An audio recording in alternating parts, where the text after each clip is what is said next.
जय हिंद दोस्तों। इससे पहले की वीडियो में हमने मौर्य साम्राज्य खत्म कर दिया है और ये सेकंड चैप्टर का लास्ट वीडियो आप समझ लो, है ना। इसमें हम जो मिसलेनियस थोड़े बहुत रह गए हैं, गुप्त वगैरह के बारे में समझ रहे थे। देखो आप थंबनेल में देख ही लिया होगा आपने। गुप्त काल को पढ़ लेंगे, कृषाण वंश के बारे में, सोने के सिक्के जो चलाए गुप्त काल को, समुद्रगुप्त जानकारी के स्रोत, और इसमें हम अभिलेखों को समझ लेंगे, ठीक है। और एक क्वेश्चन और ऐड कर लेंगे जो उसमें नहीं लिखा है, मगध शक्तिशाली क्यों था, है ना। वो इंपॉर्टेंट क्वेश्चन है, आपके एग्जाम में आपसे पूछता है, समझ रहे हो। क्लियर, चलिएगा भाई शुरू करते हैं अब हम। देखो अभी मैंने आपको इससे पहले कुछ बताया था और वो ये बताया था, मैंने आपको क्या समझाया था, अब ध्यान समझना। मैंने आपसे कहा था कि मगध जो था, क्या था, जो मगध, उस मगध पर 7 वंशों ने क्या किया था, शासन किया था। भाई मगध पे कितने वंशों ने शासन किया था? 7 वंशों ने शासन किया था। किस पे? मगध पे। 7 वंशों ने मगध पर शासन किया। और जो ये 7 वंश मगध पर शासन करते मैंने पढ़ाया था, इनमें सबसे पहला वंश कौन सा था बताओ? सबसे पहला मैंने बताया था आपको हर्यक वंश था। कौन सा वंश था? हर्यक वंश। फिर मैंने आपको पढ़ाया था शिशुनाग वंश था। फिर उसके बाद मैंने पढ़ाया था आपको नंद वंश था। और फिर मैंने आपको पढ़ाया था मौर्य वंश, कि भैया उसके बाद मौर्य आएंगे। फिर उसके बाद आएंगे शुंग वंश। कौन से वंश थे उसके बाद? शुंग वंश। फिर उसके बाद मैंने बताया था आपको कण्व वंश आएंगे। कौन आएंगे? कण्व वंश। फिर उसके बाद 7वें नंबर पे सातवाहन वंश थे। कौन थे? सातवाहन वंश। क्लियर है। अब यहां पर समझने वाली बात जो है वो महत्वपूर्ण ये है कि जो 7 वंशों ने मगध पर शासन किया था, कितने वंशों ने? 7। पहला हर्यक, दूसरा शिशुनाग, तीसरा नंद, चौथा मौर्य, पांचवा शुंग, छठा कण्व, सातवां सातवाहन। क्लियर है। मैंने बताया था जो 7 वंशों ने मगध पर शासन किया।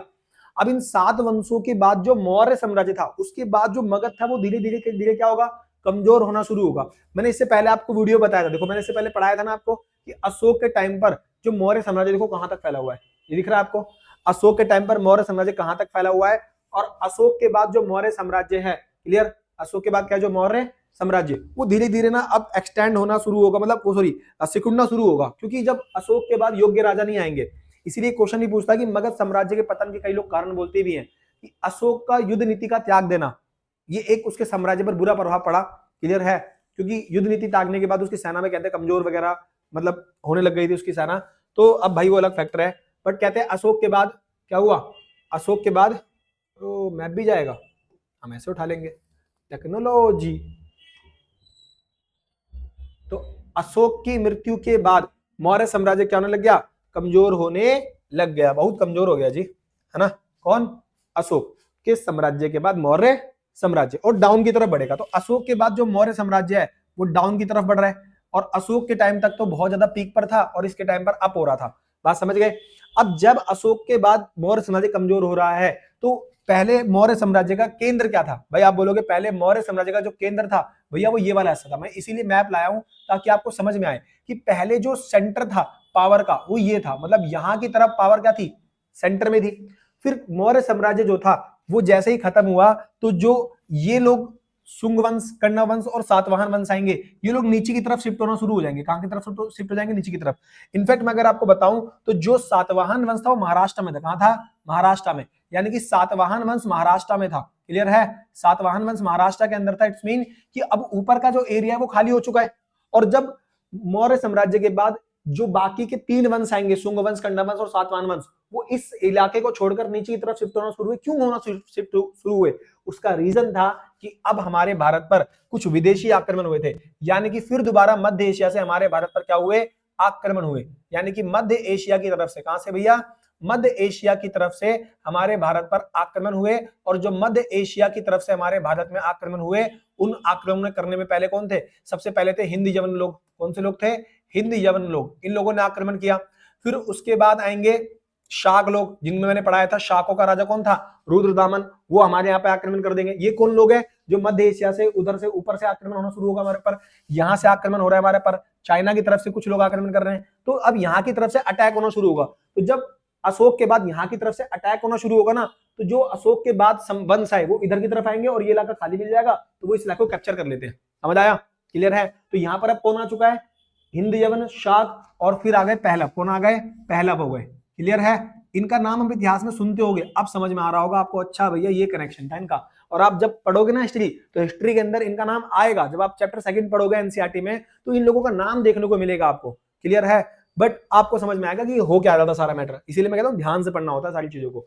तो अब ये लोग जो है वो नीचे की ओर सेंटर हो रहे हैं, और जब ये लोग नीचे की ओर सेंटर होंगे तो यहाँ की तरफ कौन अपने आप को फैलाएगा, ये लोग, समझ गए।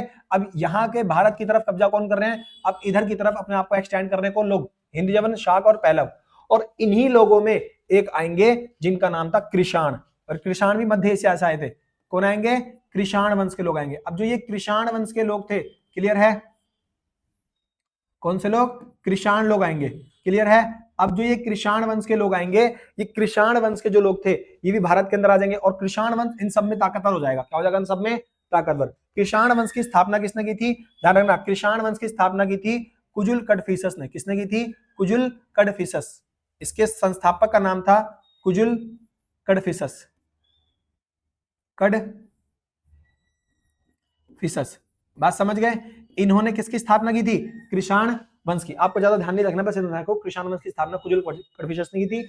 और ये चारों लोग क्या है, ये चारों लोग मध्य एशिया से आए थे। ये लोग बाहरी आक्रमणकारी थे। क्या थे ये लोग, बाहरी आक्रमणकारी। और ये भारत के अंदर आक्रमण कर बस जाएंगे। और जो ये कृषाण वंश है, बात समझ गए नहीं समझ गए, इनका एक काम 10 ध्यान रखना। मैं आपको ये सब क्यों बता रहा हूं, अब आप इमेजिन करो कि आपके एग्जाम में इनसे क्वेश्चन बनते हैं भाई, क्लियर, मेरी बहनों मेरे भाइयों, बनते हैं एग्जाम में क्वेश्चन। और अगर आप उस लेवल पर जाकर नहीं समझोगे तो सिर्फ आप हिस्ट्री को खत्म करोगे, कोई समझ नहीं पाओगे। समझ रहे हो मैं आपको क्या समझा रहा हूं। देखो ये चार वंश जो थे ऊपर के, यानी कि इनके टाइम तक मौर्य साम्राज्य या फिर भारत बहुत ताकतवर था। किसी बाहर के लोगों ने अटैक नहीं किया, लेकिन अशोक के बाद बाहर की तरफ से अटैक बढ़ने लगे। और अटैक किसके बढ़ रहे हैं, इन लोगों के। और ये लोग भारत की तरफ अटैक कर रहे हैं। तो अब जो बाकी के 3 है ये नीचे शिफ्ट हो रहे हैं, और ये लोग ऊपर की तरफ आना शुरू कर रहे हैं। बात समझ रहे हो, मतलब एक तरीके से मकान खाली कर रहे हैं, उधर बसना शुरू कर रहे हैं। इन्हीं में चौथे जो थे कृषाण थे, जिसकी स्थापना की थी कुजुल कडफिसस ने। और इन्हीं कृषाण में एक बंदे का, इनका नाम था, इनका काम ध्यान रखना, कृषाणों ने भारत में आकर क्या चलाए, किसानों ने भारत में आके सोने के सिक्के चलाए। क्या चलाए, सोने के सिक्के, क्लियर, सोने और तांबे के सिक्के उन्होंने चलाए थे। तो क्वेश्चन पूछेगा भारत के अंदर सोने के सिक्के किसने चलाए थे, कृषाण वंश ने। समझ गए, अब समझ आए कृषाण वंश कौन था। वो क्वेश्चन पूछता है आपसे कृषाण वंश कहां से आ गया, तो आपका दिमाग घूमेगा, ये कृषाण कहां से आ गया भारत के अंदर, समझ रहे हो ना। तो भारत में सोने के सिक्के किसने चलाए थे, कृषाण वंश ने, बस इतना ध्यान रखना। और कृषाण वंश की स्थापना किसने की थी, कुजुल कडफिसस ने, ठीक है। अब जो कृषाण लोग भारत के अंदर आएंगे, बड़ा एम्पायर कर लेंगे। ये इन चारों में सबसे ताकतवर कौन थे, कृषाण, सबसे लास्ट में आए लेकिन ताकतवर ये थे। अब जो किसान आए थे ये ताकतवर थे, इन्होंने बहुत बड़ा एम्पायर कर लिया। इन किसानों के ही अंडर में कुछ लोग काम किया करते थे, समझ गए, जो इनके सामंत थे, मतलब इनके अंडर में काम करते थे। और वो सामंत इतने ताकतवर हो गए कि एक दिन उन्होंने कृषाणों से ही अलग क्या कर लिया, साम्राज्य स्टैब्लिश कर दिया। और कृषाणों का एक सामंत था, कृषाणों क्या था, एक सामंत। और जो कृषाणों का सामंत था, सामंत मतलब इन्हीं का एक चेला था, मंत्री अधिकारी था, ठीक है। वो सामंत जो था उसका नाम था श्रीगुप्त। क्या नाम था, श्रीगुप्त। और श्रीगुप्त जो था उसने अलग करके एक नया साम्राज्य बना लिया, उसका नाम रखा उन्होंने गुप्त वंश। क्या नाम रखा, गुप्त वंश। अब हमारे को नेक्स्ट टॉपिक क्या समझना है, गुप्त वंश। कृषाण वंश क्लियर हुआ, पहले बताओ, ये वाला अटैक क्लियर हुआ। अब समझो कृषाणों के ही सामंत यानी कि कृषाण वंश से अलग होकर श्रीगुप्त किसकी स्थापना करेंगे, गुप्त वंश की। तो अभी हमारे को यहाँ पे समझना है गुप्त वंश को। अब देखो गुप्त वंश को समझ लो, क्लियर है। तो गुप्त वंश के बारे में समझते हैं हम लोग कि गुप्त वंश क्या था। देखो गुप्त वंश, इनके बारे में ज्यादा नहीं पढ़ना है, बस ज्यादा का मतलब ये भी नहीं कि कम भी पढ़ लो, बस इतना तो पता हो कि आपको एक्चुअली बीमारी क्या थी ससुरा, कौन कहां से आ रहा है तो समझ में आया थोड़ा बहुत, क्लियर। वरना बस यही पढ़ ले कि सिक्के इन्होंने चलाए थे, थोड़ा सा दिमाग में डाल लोगे तो अच्छा रहेगा ना। बात समझ गए। अब जो गुप्त वंश है ना, इस गुप्त वंश के संस्थापक कौन थे, इस गुप्त वंश के संस्थापक का नाम था श्रीगुप्त। गुप्त वंश के संस्थापक कौन थे, संस्थापक, ससुरा बहुत दिक्कत हो, संस्थापक। तो गुप्त वंश के संस्थापक का नाम था श्रीगुप्त। क्या नाम था, श्रीगुप्त। और श्रीगुप्त जो थे इनके बेटे का नाम था घटोत्कच। क्या नाम था इनके बेटे का, घटोत्कच। बात समझ गए, बर्बरी के पिताजी का नाम नहीं है। और घटोत्कच का जो बेटा था उसका नाम था चंद्रगुप्त प्रथम। क्या नाम था, चंद्रगुप्त प्रथम, क्लियर है। और जो चंद्रगुप्त प्रथम था इसके बेटे का नाम था समुद्रगुप्त। अब समझ आया, इसके बेटे का नाम क्या था, समुद्रगुप्त। तो हमें जो समझना है इस चैप्टर के अंदर वो किसको समझना है, समुद्रगुप्त को। तो समुद्रगुप्त तक कैसे आएंगे, पहले तो समझ में आ गया कि डायरेक्ट ही कूद जाओगे समुद्रगुप्त पे, समझ आया। हमें क्या पढ़ना है, समुद्रगुप्त को। अब समझना, क्लियर। तो गुप्त वंश की स्थापना किसने की थी, श्रीगुप्त ने। उसका बेटा घटोत्कच, उसका बेटा चंद्रगुप्त प्रथम, चंद्रगुप्त प्रथम का बेटा कौन था, समुद्रगुप्त। समझ गए। इसकी बीवी का नाम लिच्छवी था। जो लिच्छवी जो थी वो चेटक की बहन थी। इसकी बहन थी चेटक की। उतना मत जाओ आप लोग, बस सुनो। समुद्रगुप्त जो थे, अब जो समुद्रगुप्त है इसके समुद्रगुप्त के टाइम पर, किनके टाइम पर? समुद्रगुप्त के टाइम पर भारत का जो था उसका विस्तार सबसे ज्यादा हो गया। समुद्रगुप्त के टाइम पर क्या हो गया? भारत का विस्तार बहुत ज्यादा हो गया। एक तो अशोक के टाइम पर था और एक समुद्रगुप्त के टाइम पे।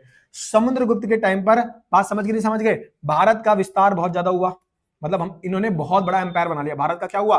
विस्तार हुआ। मतलब समुद्रगुप्त के टाइम पर दक्षिण भारत, उत्तर भारत, पूर्वोत्तर भारत, पश्चिम भारत, ये सारा कैप्चर कर लिया किसी समुद्रगुप्त ने। इसीलिए समुद्रगुप्त को भारत का नेपोलियन कहते हैं। क्या कहते हैं? भारत का नेपोलियन।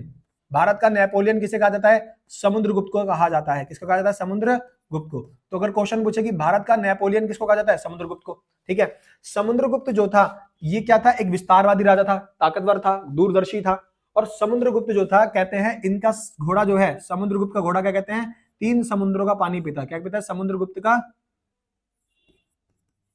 घोड़ा 3 समुद्रों का पानी पीता था।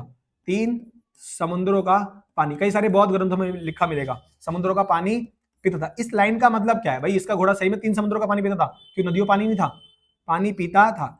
इससे ही पता चलता है कि समुद्रगुप्त का, इधर 3 समुद्रों का पानी का मतलब क्या है? इधर बे ऑफ बंगाल हो गया, इधर हो गया अरब सागर, इधर हो गया हिंद महासागर। यानी कि हिंद महासागर, बे ऑफ बंगाल और अरब सागर, इन तीनों एरिया में कब्जा था किसका? समुद्रगुप्त की कहावत थी। समझ आया? उसका घोड़ा पानी नहीं पीता था, इसका मतलब हिंद महासागर, अरब सागर और बंगाल की खाड़ी, इन तीनों इलाकों पर कब्जा किसका था? समुद्रगुप्त का। इसीलिए समुद्रगुप्त को भारत का नेपोलियन कहा जाता था। ठीक है। अब जो ये समुद्रगुप्त था, इस समुद्रगुप्त के दरबारी कवि का नाम क्या था? किसके? समुद्रगुप्त के। तो जो समुद्रगुप्त था, ध्यान रखना, समुद्रगुप्त के दरबारी कवि था। दरबारी कवि मतलब जो इसके बारे में लिखेगा, जो इनका इतिहासकार था। समुद्रगुप्त का एक दरबारी कवि था, उसका नाम ध्यान रखना। वो दरबारी कवि जिनका नाम था हरिसेन। क्या नाम था? हरिसेन। तो हु इज हरिसेन? हरिसेन जो है भैया, ये समुद्रगुप्त का क्या है? दरबारी कवि। और इसने समुद्रगुप्त का इतिहास लिखा। किसका इतिहास लिखा? समुद्रगुप्त का। किसने लिखा? हरिसेन ने। किसका इतिहास लिखा भैया? समुद्रगुप्त का। क्लियर है? समुद्रगुप्त का इतिहास किसने लिखा? हरिसेन ने। और हरिसेन ने जो समुद्रगुप्त का इतिहास लिखा उसको बोलते हैं प्रयाग प्रस्तुति। क्या बोलते हैं उसको? प्रयाग प्रस्तुति। अब आप देखो, आपके सपोर्ट मटेरियल में, क्वेश्चन पेपर में ये क्वेश्चन कई बार पूछा हुआ है कि प्रयाग प्रस्तुति की रचना किसने की थी, किसके लिए की थी? तो प्रयाग प्रस्तुति की रचना किसने की है? हरिसेन ने। किसके लिए की है? समुद्रगुप्त के लिए। इसमें विशेषताएं बताई गई थी, गुण बताए गए थे। गुण मतलब विशेषता। किसकी विशेषता बताई गई थी? तो समुद्रगुप्त की विशेषता बताई गई थी। ये ध्यान में रखना है। एसजी का मतलब क्या है? समुद्रगुप्त। इसमें इसके गुणों का बखान किया गया था कि समुद्रगुप्त जो है वो अतुलनीय है, दानवीर है, देवतुल्य है, महावीर है। भाई साहब इतनी बातें लिख दी इसने। किसने? हरिसेन ने। कि भाई साहब समुद्रगुप्त तो ऐसा लग रहा है भगवान ही है। ठीक है। इसीलिए कई इतिहासकार बोलते हैं कि ये काव्यात्मक है, तथ्यात्मक नहीं है। इस तरह जो बोल रहा है वो ससुरा इतने तथ्य है भी नहीं जितना बोल रहा है। कौन? हरिसेन। क्लियर है? तो प्रयाग प्रस्तुति की रचना किसने की थी? हरिसेन। इसी प्रयाग प्रस्तुति को ध्यान रखना, एक और नाम जानते हैं, इलाहाबाद अभिलेख। क्या बोलते हैं इसी को? इसी को बोलते हैं इलाहाबाद अभिलेख। क्या बोलते हैं? इलाहाबाद अभिलेख। समझ गए? तो इलाहाबाद अभिलेख किसने लिखा था? हरिसेन ने ही लिखा था। एक्चुअली में प्रयाग को ही इलाहाबाद अभिलेख के नाम से भी जाना जाता है, जिसमें किसकी जानकारी मिलेगी? समुद्रगुप्त की।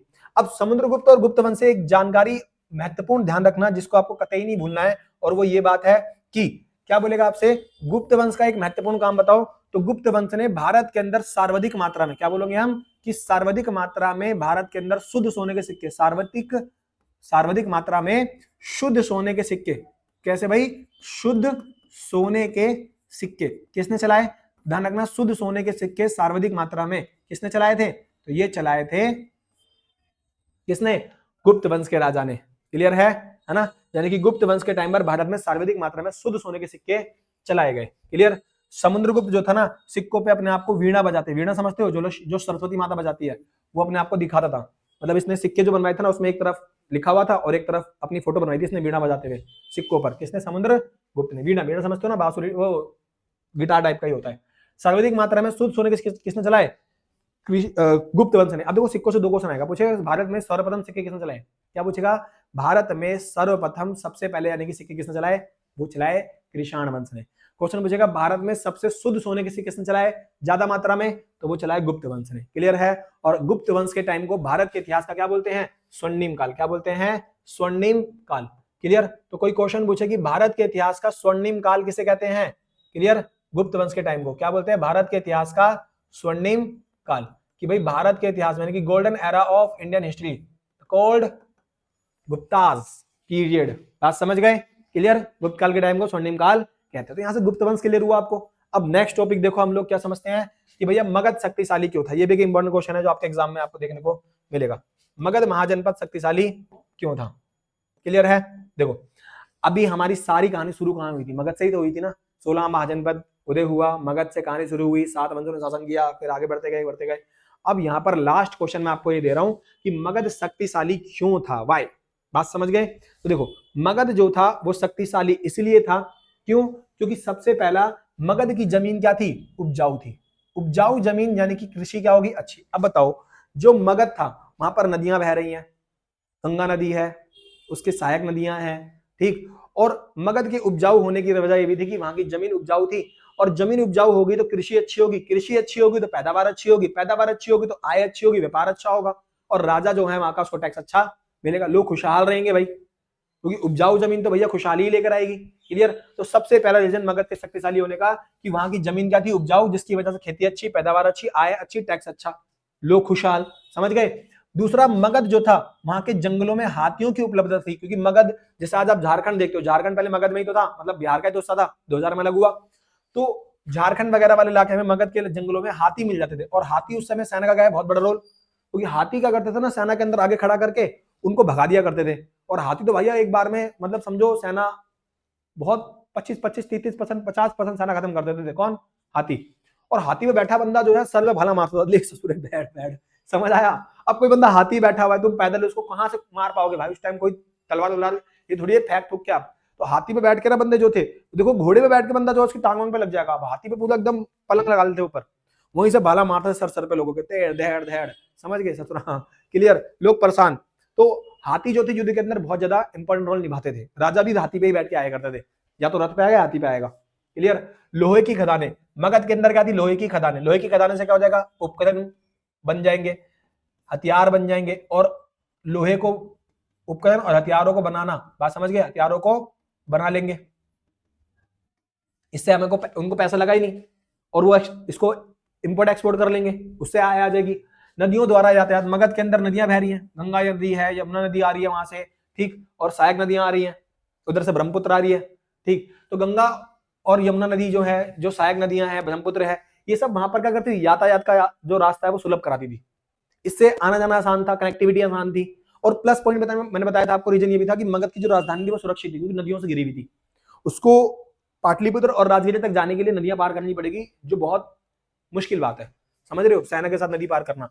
सुरक्षित राजधानी क्यों थी, सुरक्षित राजधानी, समझ आ गया ना, क्लियर। उसके बाद योग्य और खदाने, योग्य तथा महत्वाकांक्षी शासक, खदाने बताने नहीं भाई, योग्य तथा महत्वाकांक्षी शासक, जैसे कौन, बिंबिसार हो गया, कौन हो गया, बिंबिसार, अशोक हो गया, चंद्रगुप्त मौर्य हो गया, अशोक हो गया, इन सब राजाओं का योगदान है भाई। अशोक, बिंबिसार, चंद्रगुप्त मौर्य, अजात शत्रु, ये वो राजा जिन्होंने मगध को कहां से कहां नहीं पहुंचा दिया था। अशोक के टाइम पर मगध देख रहे हो कहां तक चला गया था, मतलब इन लोगों ने भी, राजाओं ने भी मगध को बहुत बड़े पैमाने पर क्या कर दिया, प्रचार प्रसार कर दिया। तो अगर आपसे कोई क्वेश्चन पूछे कि मगध शक्तिशाली क्यों था, तो आप क्या बोलोगे, पहला वहां की जमीन उपजाऊ थी, उपजाऊ जमीन होगी तो खेती अच्छी होगी, आय अच्छी होगी, टैक्स अच्छा मिलेगा, लोग खुशहाल रहेंगे, और वहां पर जंगली क्षेत्रों में हाथी मिल जाएगा, हाथी मिल जाएगा, सेना मजबूत हो जाएगी, है ना। और उसके बाद वहां पर क्या होगा, लकड़ी वगैरह मिल जाएगी जंगलों में, और उसके बाद क्या बोलते हैं, नदियों द्वारा यातायात हो जाएगा, वहां पर सुरक्षित राजधानियां थी, क्योंकि भैया 3 नदियां हैं, उफान में रहेंगी, तो आपका वहां पर अटैक करना बहुत मुश्किल है। योग्य राजा है वहां पे, लोहे की खदानें हैं, समझ रहे हो। तो ये रीजन थे जिसकी वजह से मगध क्या बन जाएगा, एक शक्तिशाली महाजनपद बन जाएगा। आई होप आपको समझ आया होगा, और ये चैप्टर खत्म होता है। मिलते हैं नेक्स्ट चैप्टर में, है ना, इसका नाम होगा बंधुत्व, जाति तथा वर्ग। ठीक है, लाइक करें, शेयर करें, सब्सक्राइब करें भाई। वीडियो अगर अच्छी लगे तो फैला देना भाई दोस्तों तक अपने, ठीक है। इसमें कंजूसी मत करना। जय हिंद।